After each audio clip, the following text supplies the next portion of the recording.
Has anyone outside politics, the people some politicians among themselves call civilians, had such an effect on the political process as Elon Musk? The richest man in the world, and money has long helped buy influence, is about to become co-director of the new Department of Government Efficiency, DOGE, in Washington, D.C. However, the department and he will, according to President-elect Trump, operate outside government.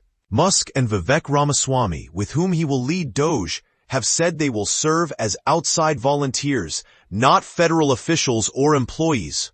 This spares Musk the constraints of cabinet membership, such as surrendering day-to-day control of his business interests, obeying collective responsibility, diluting his all-pervasive presence on X, formerly Twitter, and perhaps above all, having to end his interference in the politics of other countries, including ours. It appears the best of all worlds for Musk until and unless it becomes the worst of all worlds for Trump, at which point we shall see where, in a democracy, power really lies. History is scattered with civilians for whom self-regard and extreme wealth fed a sense of megalomania that made them think they should and could change the political process.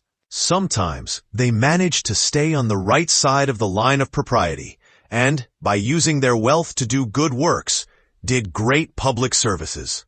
Sometimes their power came through displaying huge moral courage that inspired a following, and not wealth, and they circumvented the political class and changed the world for the better. Often it ended badly, in degrees of humiliation or even death, as their determination to influence statecraft met resistance or ridicule from those supporting conventional politics. Take, for example, Grigory Rasputin, the Russian priest who exerted huge influence over Alexandra, the last Tsarina of Russia, and thence over the Tsar, and, in an autocracy, the government of Russia. Rasputin's value to the Tsarina was that he passed himself off as a faith healer. She became obsessed with the possibility of his curing the Tsarevich, Nicholas II's only son, a hemophiliac. Rasputin inveigled his way into the Tsarina's confidence after the 1905 revolution. Within a decade, he was the prime influence over her, and through her, over the Tsar. Nicholas's direction of Russia's campaign in the Great War was by 1916 increasingly disastrous, and a powerful faction at court apportioned the blame to Rasputin's influence and decided to kill him. There were also rumors that he had magnified his influence by seducing the Tsarina and 4 Grand Duchesses. One of the most widely known facts about him is that he proved hard to murder. Having failed to kill him with cakes and Madeira laced with cyanide, his assassins supposedly shot him 3 times. That still didn't work, so they drowned him. The story is probably a concoction, but nonetheless a salutary lesson to overmighty subjects.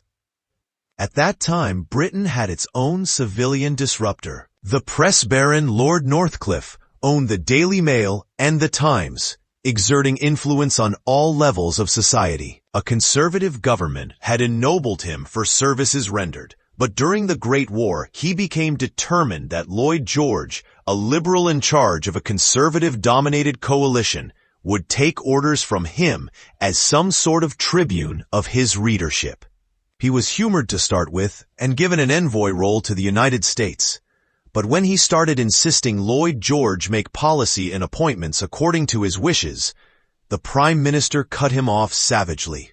Discussing Northcliffe in the Commons, Lloyd George tapped his brow as if to indicate his adversary was not right in the head.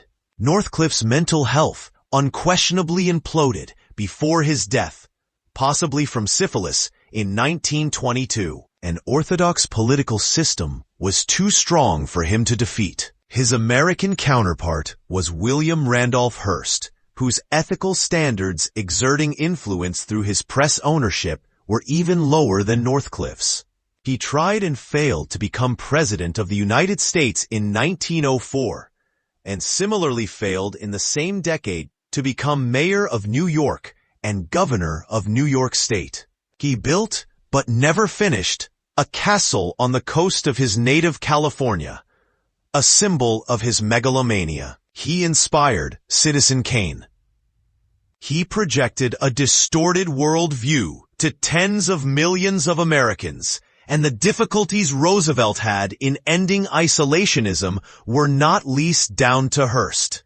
But as with Northcliffe, he could not in the end trump the power of a leader with a popular mandate. Some wealthy Americans of that era used their extreme wealth to create a culture of philanthropy and social improvement. Notably, John D. Rockefeller, founder of Standard Oil and possibly as rich as Musk, who as well as funding healthcare and education, also played an enormous role in transforming the culture of American South with its institutional discrimination against black people. He was certainly a ruthless businessman, but he never sought to shape the political process. He was content with the power he could exercise through wealth alone. Scottish-born Andrew Carnegie was even richer than Rockefeller, and although a member of the Republican Party, rarely became overtly political. His most ideological causes were anti-imperialism and the pursuit of world peace. He used his money to further health and education and founded many libraries. In today's money, he gave away around $11 billion. Like Rockefeller, he left politics to politicians, in an era when politicians left businessmen largely alone. Bill Gates appears to follow this model. Sometimes rich men act in a way that has a political impact.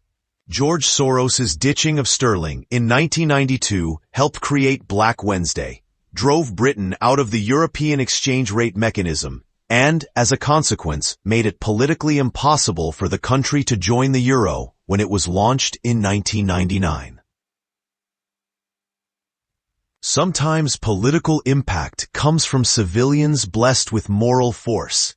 Nelson Mandela, or Charles de Gaulle, a career soldier who took a political role to defeat Nazism, and later, after a 12-year internal exile, saved France from domestic turmoil and created the Fifth Republic. But he did so from inside the system, as Mandela eventually could.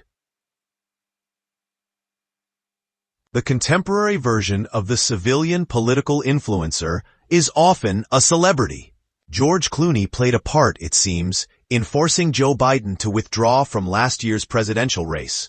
He was less successful in ensuring the victory of his favored candidate, which showed the limits of Hollywood's influence among less privileged people. We had a pound shop Clooney in the shape of Gary Lineker, whom even the BBC seems to believe has entertained us enough. Musk's influence in Britain has suffered a serious hemorrhage in recent days. He has, remarkably, unified disparate factions here by presuming to interfere in our politics. He has demonstrated his complete ignorance of how we conduct those politics. Word from the Trump transition team is that Musk thinks he is co-president or even, really, the president himself.